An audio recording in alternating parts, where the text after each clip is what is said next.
नमस्कार दोस्तों, स्वागत है आपका आज के मुख्य समाचार में, जिसमें सबसे पहली और बड़ी खबर में आपको बताएंगे कि भाजपा पर कांग्रेस का पलटवार। जेपी नड्डा, स्मृति ईरानी और संबित पात्रा के खिलाफ पुलिस से कर दी गई है शिकायत। दूसरी बड़ी खबर में जिक्र होगा कि कांग्रेस का बड़ा बयान, बोले मृत्यु प्रमाण पत्र खोल रहे यूपी सरकार की पोल, इस्तीफा दे मुख्यमंत्री योगी आदित्यनाथ। और तीसरी बड़ी खबर में जिक्र होगा कि पूरे कार्यकाल भाजपा सरकार ने की है छल कपट की राजनीति, अखिलेश यादव ने लगाया बड़ा आरोप। दोस्तों, हर एक खबर की गहराई में आपको ले जाएंगे, लेकिन उससे पहले अगर आप भी मोदी सरकार की नीतियों का खुलकर विरोध करते हैं तो आप अभी इस वीडियो को लाइक कीजिए और इस लाल बटन को दबा के चैनल को फ्री में सब्सक्राइब करके घंटी बजाकर कमेंट में लिखिए जय हिंद। दोस्तों, रुक करते हैं तमाम बड़ी खबरों की तरफ। टोल किट पर टकराव, बीजेपी पर कांग्रेस का पलटवार, जेपी नड्डा, स्मृति ईरानी और संबित पात्रा के खिलाफ पुलिस से शिकायत। जी हां दोस्तों, कांग्रेस ने मंगलवार को भाजपा पर कोरोना महामारी के समय प्रधानमंत्री नरेंद्र मोदी का आरोप लगाया और सत्तारूढ़ पार्टी के अध्यक्ष जेपी नड्डा, उसके वरिष्ठ नेताओं बीएल संतोष, स्मृति ईरानी, संबित पात्रा तथा कई अन्य के खिलाफ दिल्ली पुलिस में जालसाजी की शिकायत दर्ज कराई है। इससे पहले भाजपा ने कांग्रेस पर एक टूलकिट के माध्यम से प्रधानमंत्री नरेंद्र मोदी की छवि को धूमिल करने के प्रयास का आरोप लगाया था। कांग्रेस ने यह भी कहा कि वह प्रमुख सोशल मीडिया प्लेटफॉर्म्स के मैनेजरों को पत्र लिखकर झूठ फैलाने वाले इन वरिष्ठ भाजपा नेताओं के सोशल मीडिया अकाउंट खत्म करने का आग्रह भी करेगी। कांग्रेस के मुताबिक नई दिल्ली के तुगलक रोड थाने में कांग्रेस रिसर्च सेल के प्रमुख राजीव गौड़ा और सोशल मीडिया सेल के प्रमुख रोहन गुप्ता की तरफ से शिकायत दर्ज कराई गई। पार्टी ने इस शिकायत में मांग की है कि जालसाजी और झूठ फैलाने के लिए इन वरिष्ठ भाजपा नेताओं के खिलाफ एफआईआर दर्ज की जाए। कांग्रेस महासचिव प्रियंका गांधी वाड्रा ने आज उस कथित फर्जी टूलकिट को लेकर ट्वीट कर कहा, झूठ फैलाने में समय बर्बाद ना करें, जागे और जीवन बचाना शुरू करें। कांग्रेस प्रवक्ता पवन खेड़ा ने भाजपा के आरोपों पर संवाददाताओं से बातचीत में दावा किया कि भाजपा ने फर्जी टूलकिट तैयार किया है ताकि एक बौने नेता की गढ़ी हुई छवि को बचाया जा सके, जबकि पूरा देश इनकी हकीकत जान चुका है। अब हर भारतीय प्रधानमंत्री नरेंद्र मोदी का असली चेहरा देख चुका है। उन्होंने कहा कि जो भी सरकार से सवाल करता है उसका चरित्र हनन करने का प्रयास किया जाता है। कांग्रेस इस तरह के हथकंडों से डरने वाली नहीं है। हम जनता की आवाज उठाते रहेंगे और सरकार से कठिन प्रश्न पूछते रहेंगे। कांग्रेस की सोशल मीडिया सेल के प्रमुख मोहन गुप्ता ने कहा कि भाजपा के वरिष्ठ नेताओं को झूठ फैलाने के लिए सोशल मीडिया मंचों से हटाया जाना चाहिए तथा जल्द ही पार्टी की तरफ से सोशल मीडिया कंपनियों के प्रबंधकों को इस बारे में पत्र लिखा जाएगा। वहीं कांग्रेस नेता और वकील अमन पवार ने कहा कि अगर दिल्ली पुलिस इस शिकायत के आधार पर एफआईआर दर्ज नहीं करती है तो फिर पार्टी की तरफ से अदालत का भी रुख किया जा सकता है। इससे पहले राजीव गौड़ा ने ट्वीट किया था, भाजपा कोविड कुप्रबंधन पर फर्जी टूलकिट का दुष्प्रचार कर रही है और इसे कांग्रेस के शोध विभाग से जोड़ रही है। हम जालसाजी को लेकर जेपी नड्डा और संबित पात्रा के खिलाफ एफआईआर दर्ज करा रहे हैं। उन्होंने यह दावा किया कि हमारा देश कोविड की तबाही का सामना कर। रुख करते हैं अगली खबर की तरफ। कांग्रेस बोली, मृत्यु प्रमाण पत्र खोल रहे यूपी सरकार की पोल, इस्तीफा दे सीएम योगी। जी हां दोस्तों, कांग्रेस ने कहा है कि उत्तर प्रदेश की योगी आदित्यनाथ सरकार कोरोना पीड़ितों के साथ असंवेदनशीलता से पेश आ रही है, मृतकों के गलत आंकड़े दे रही है।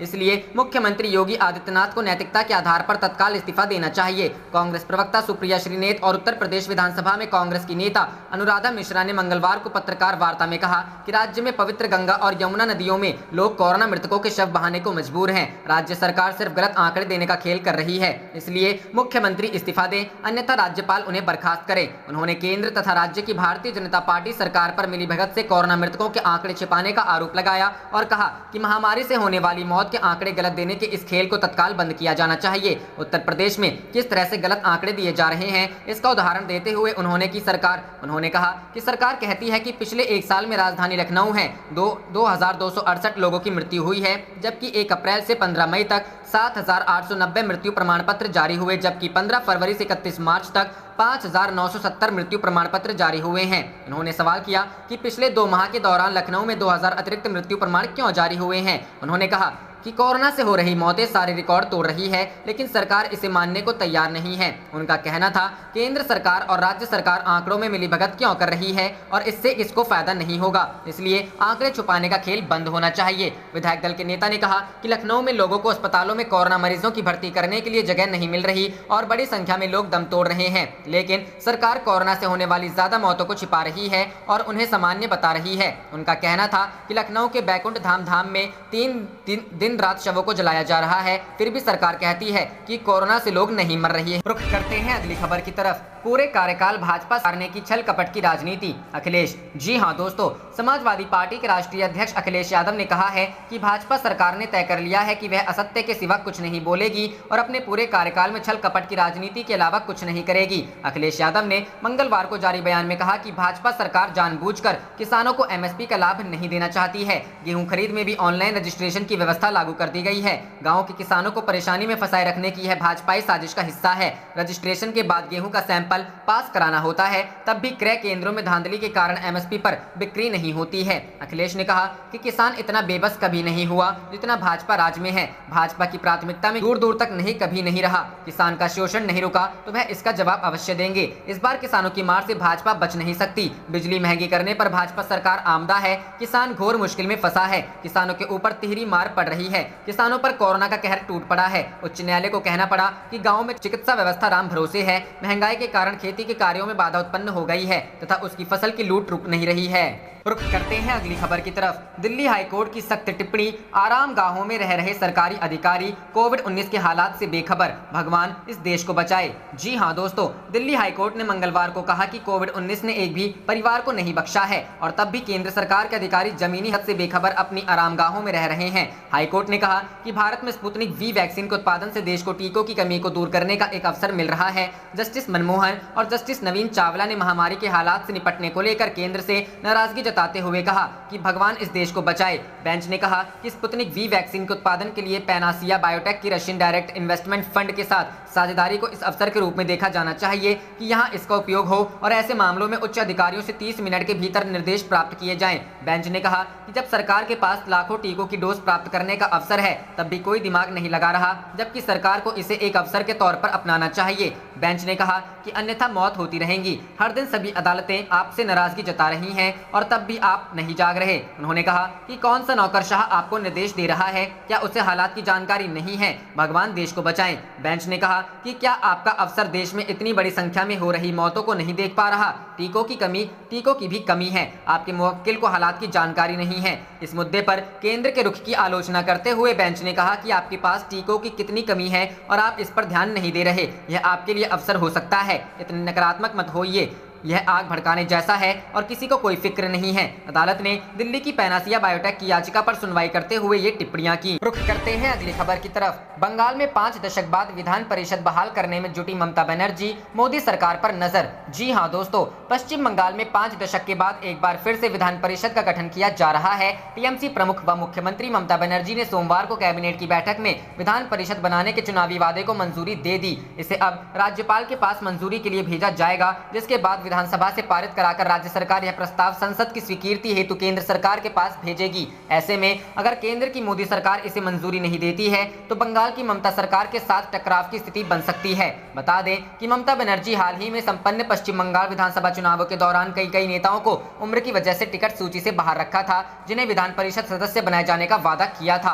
पश्चिम बंगाल में फिलहाल 294 सदस्यीय विधानसभा है, लेकिन राज्य में विधान परिषद की व्यवस्था नहीं है। हालांकि 5 दशक पहले पश्चिम बंगाल में विधान परिषद हुआ करती थी, लेकिन 21 मार्च 1969 को विधान परिषद को समाप्त करने के लिए राज्य विधानसभा द्वारा एक प्रस्ताव पारित किया गया, जिसके बाद राज्य सरकार ने इसे संसद से पारित कराने के लिए केंद्र सरकार को भेजा। संसद में पश्चिम बंगाल विधान परिषद अधिनियम 1969 को 1 अगस्त 1969 से लागू कर विधान परिषद को समाप्त कर दिया गया। दरअसल 1935 के भारत सरकार के एक्ट में बंगाल को 2 सदनों में बांटा किया, जिसमें विधान परिषद और विधानसभा शामिल थे। विधानसभा का कार्यकाल 5 साल के लिए कर दिया गया। साथ ही इसके सदस्यों की संख्या को 250 कर दिया गया, जबकि काउंसिल के सदस्यों की संख्या को 63 से कम नहीं और 65 से ज्यादा नहीं हो सकती थी। हर 3 साल बाद 1/3 सदस्यों का कार्यकाल खत्म होता था। आजादी के बाद 1952 में बंगाल में विधानसभा और विधान परिषद की व्यवस्था रखी गई थी। इसमें 51 सदस्यों वाली पश्चिम बंगाल विधान परिषद का गठन 5 जून 1952 को किया गया था और विधानसभा में सदस्यों की संख्या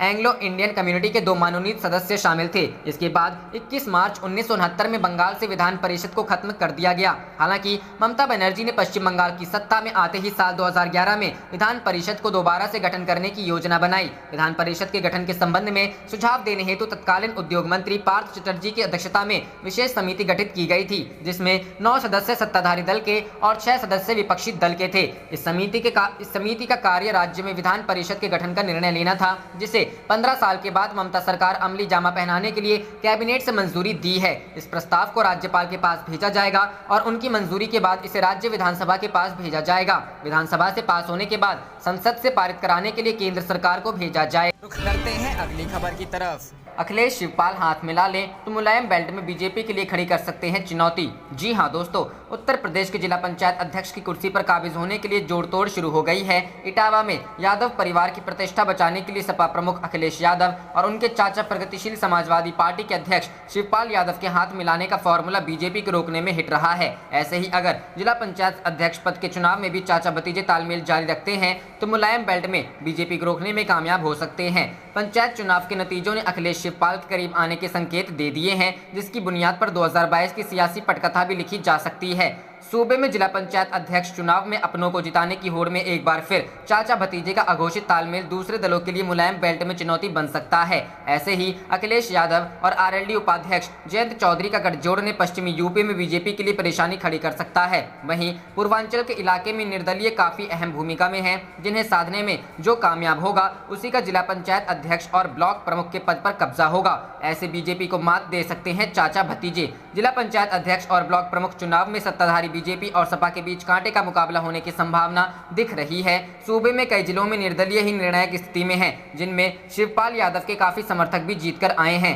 खासकर इटावा, मैनपुरी, औरैया, कन्नौज, फिरोजाबाद जैसे जिलों में, जिन्हें मुलायम परिवार के प्रभाव वाला इलाका माना जाता है। यहाँ लंबे अरसे से सपा का सियासी प्रभुत्व रहा है। मुलायम बेल्ट में जिला पंचायत अध्यक्ष के चुनाव में अगर शिवपाल और अखिलेश साथ आते हैं तो बीजेपी की चुनौतियों से निपट ही नहीं सकते, बल्कि उसे मात भी दे सकते हैं। इटावा जिला पंचायत में सपा का 32 सालों से कब्जा है और अगला अध्यक्ष भी सपा से होगा। यह चुनाव के नतीजों ने तय कर दिया है। 2017 के विधानसभा चुनाव में इटावा जिले में 2 सीटों और 2014-2019 में इटावा संसदीय क्षेत्र फतह करने वाली बीजेपी केवल एक जिला पंचायत सदस्य ही जिता पाई है। इटावा में कुल 24 जिला पंचायत सदस्य हैं, जिनमें से 9 सपा और एक बीजेपी से और 5 निर्दलीय जीते। रुख करते हैं अगली खबर की तरफ। लॉकडाउन के कारण दिल्ली से पलायन को मजबूर प्रवासी मजदूर, आनंद विहार टर्मिनल पर लगी भीड़। जी हां दोस्तों, कोरोना से जंग जीतने के लिए दिल्ली में बढ़ते लॉकडाउन का असर गरीब प्रवासी मजदूरों पर पड़ रहा है। फैक्ट्रियां बंद हो चुकी हैं, लोगों की आय का जरिया ही समाप्त हो गया है, उनके पास घर का किराया देने के पैसे तक नहीं है। ऐसे में मजबूर होकर ये लोग अपने गाँव जाने के लिए निकल पड़े हैं।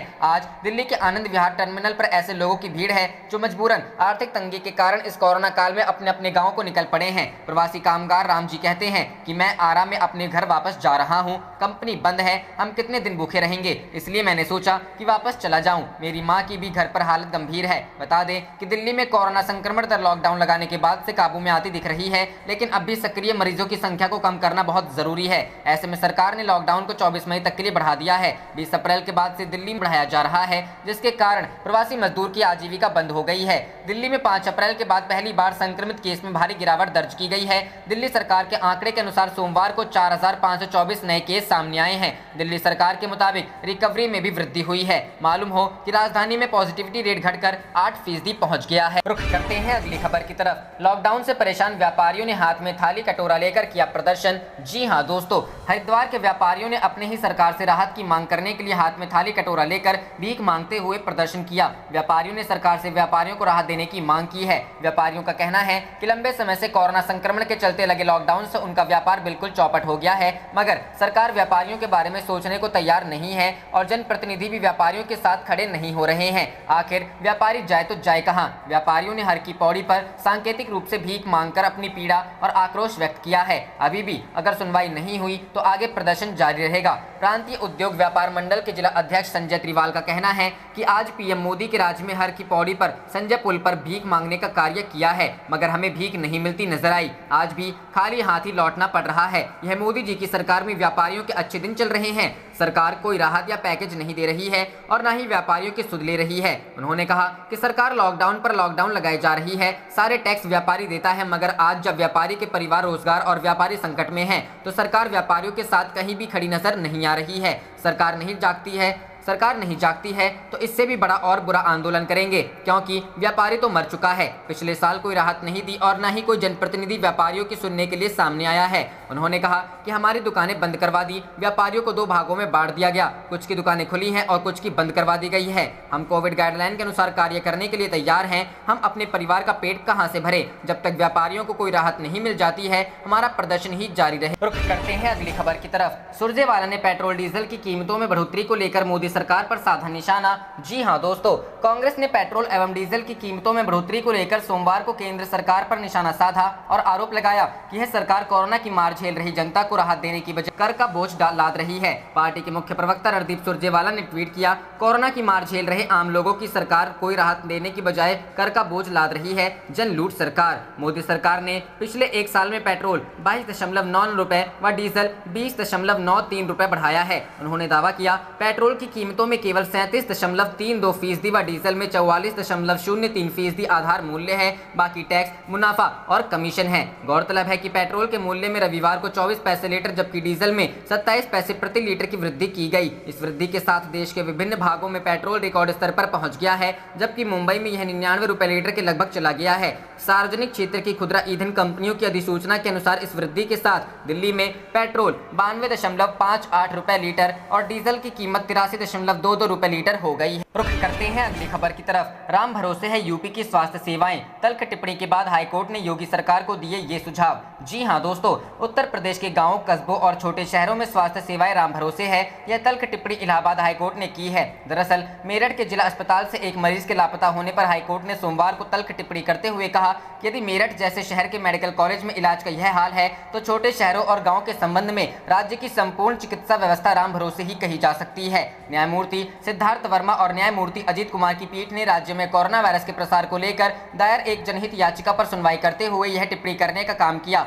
कोर्ट में पेश की गई रिपोर्ट के अनुसार 22 अप्रैल को शाम 7-8 बजे 64 वर्षीय मरीज संतोष कुमार शौचालय गया था, जहां वह बेहोश होकर गिर पड़ा। उस वक्त junior doctor Tulika night duty पर थी। मामले को लेकर डॉक्टर तुलिका ने बताया कि संतोष कुमार को बेहोशी की हालत में स्ट्रेचर पर लाया गया और उसे होश में लाने की कोशिश की गई, लेकिन उसकी जान नहीं बचाई जा सकी। रिपोर्ट की माने तो टीम के प्रभारी डॉक्टर अंशु की रात्रि की ड्यूटी थी, लेकिन वह वहां मौजूद नहीं थे। सुबह डॉक्टर तनिष्क उत्कर्ष ने शव को उस स्थान से हटवाया, लेकिन व्यक्ति की शिनाख्त नहीं हो पाई। बताया जा रहा है कि वह आइसोलेशन वार्ड में उस मरीज की फाइल नहीं ढूंढ सके। इस तरह से संतोष की लाश लावारिस मान ली गई, इसलिए शव को लावारिस मानकर पैक कर उसे निस्तारित कर दिया गया। इस मामले में कोर्ट ने कहा कि यदि डॉक्टरों को पैरामेडिकल कर्मचारी इस तरह का रवैया अपनाते हैं और ड्यूटी करने पे घोर लापरवाही दिखाते हैं तो यह गंभीर दुराचार का मामला है, क्योंकि यह भोले भाले लोगों की जिंदगी से खिलवाड़ जैसा है। सख्त लहजे में कोर्ट ने कहा कि राज्य सरकार को इसके लिए जिम्मेदार लोगों के खिलाफ सख्त कार्रवाई करने की जरूरत है। 5 जिलों के जिलाधिकारियों द्वारा पेश की गई रिपोर्ट पर कोर्ट ने कहा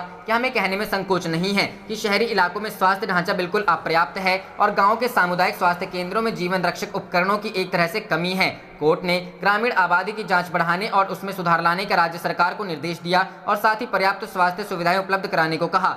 वैक्सीनेशन के मुद्दे पर अदालत ने सुझाव दिया कि विभिन्न धार्मिक संगठनों को दान देकर आयकर छूट का लाभ उठाने वाले बड़े कारोबारी घरानों को वैक्सीन के लिए अपना धन दान देने को कहा जा सकता है। चिकित्सा ढांचे के विकास के लिए कोर्ट ने सरकार से यह संभावना तलाशने को कहा कि सभी नर्सिंग होम के पास प्रत्येक बेड पर ऑक्सीजन की सुविधा होनी चाहिए। आगे कोर्ट ने कहा कि 20 से अधिक बिस्तर वाले प्रत्येक नर्सिंग होम व अस्पताल के पास कम से कम 40% बेड आईसीयू के तौर पर होने चाहिए और 30 से अधिक बेड वाले नर्सिंग होम को ऑक्सीजन उत्पादन संयंत्र लगाने की अनिवार्यता की जानी चाहिए। रुख करते हैं अगली खबर की तरफ। मोदी सरकार पर बरसे राहुल, कहा कोरोना संकट से निपटने में पूरी तरह फेल। जी हां दोस्तों, कांग्रेस के पूर्व अध्यक्ष राहुल गांधी केंद्र सरकार पर जमकर बरसे हैं। सोमवार को उन्होंने केंद्र सरकार पर कोरोना संकट से निपटने और जनता के साथ खड़े होने में विफल रहने का आरोप लगाया। उन्होंने कहा कि मौजूदा समय में बहुत सारे लोग व्यक्तिगत स्तर पर अपनी सेवा के जरिए दुनिया को दिखा रहे हैं कि भारत के क्या मायने हैं। इसे लेकर उन्होंने एक ट्वीट किया है। इसमें उन्होंने कहा, भारत सरकार न सिर्फ कोविड संकट से निपटने में विफल रही बल्कि लोगों के साथ खड़े होने में भी नाकाम रही। रोजाना शक्ति और परामर्श की कई व्यक्तिगत कहानियां सामने आ रही है। राहुल गांधी ने कहा, उन नायकों का बहुत आभार है जिन्होंने दूसरों की सेवा के लिए खुद को समर्पित किया है, दुनिया को यह दिखाया है कि भारत के क्या मायने हैं। कांग्रेस नेता ने एक अन्य ट्वीट में आरोप लगाया, पीएम केयर्स के वेंटिलेटर और खुद प्रधानमंत्री में कई समानताएं हैं। दोनों का हद से ज्यादा झूठ प्रचार, दोनों ही अपना काम करने में फेल। जरूरत के समय दोनों को ढूंढना मुश्किल। रुख करते हैं अगली खबर की तरफ। केंद्र सरकार और किसानों के बीच समाधान के लिए बातचीत ही एकमात्र तरीका, बोले बीजेपी नेता वीरेंद्र सिंह। जी हां दोस्तों, वरिष्ठ बीजेपी नेता और पूर्व केंद्रीय वीरेंद्र सिंह ने सोमवार को कहा कि सरकार एवं नए कृषि कानूनों का विरोध कर रहे किसानों के बीच वार्ता ही इस मुद्दे का समाधान निकालने का एकमात्र तरीका है। सिंह ने रविवार को हिसार में हुई हिंसक झड़प की भी निंदा की है, जहां एक कोविड-19 अस्पताल का उद्घाटन करने आए हरियाणा के मुख्यमंत्री मनोहर लाल खट्टर के मंच की ओर किसानों ने बढ़ने की कोशिश की थी। उन्होंने ट्वीट किया, हिसार में हुए दुर्भाग्यपूर्ण प्रकरण की पुनरावृत्ति रोकने के लिए मुद्दे के जड़ में पहुंचने की जरूरत है। क्या तंत्र को दोबारा स्थापित करने के लिए सरकार को आगे बढ़कर किसानों से बात नहीं करनी चाहिए? समाधान ढूंढने में अब और देर ना हो। बड़ी संख्या में किसान दिल्ली की सीमाओं पर प्रदर्शन कर रहे हैं और नए कृषि कानूनों को वापस लेने की मांग कर रहे हैं। उनका दावा है कि ये कानून न्यूनतम समर्थन मूल्य की सुरक्षा छीन लेगा और उन्हें बड़े औद्योगिक घरानों के रहमो करम पर छोड़ देंगे। किसानों के मुद्दे का समाधान करने के लिए वार्ता की वकालत करते हुए सिंह ने कहा, किसान आंदोलन के पहले ही दिन से मैं वार्ता के पक्ष में हूं। यदि आप बातचीत करेंगे तो दोनों पक्षों से सकारात्मक नतीजे आएंगे। सिंह स्वतंत्रता पूर्व काल के प्रसिद्ध नेता सर छोटूराम के पोते हैं। सर छोटूराम ने किसान हितों की तरफदारी की थी। पूर्व केंद्रीय मंत्री ने कहा कि मुख्यमंत्री खट्टर को भी केंद्रीय नेताओं के साथ वार्ता बहाल करने की कोशिश करनी। आप देख रहे थे आपका अपना चैनल जय हिंद जय भारत।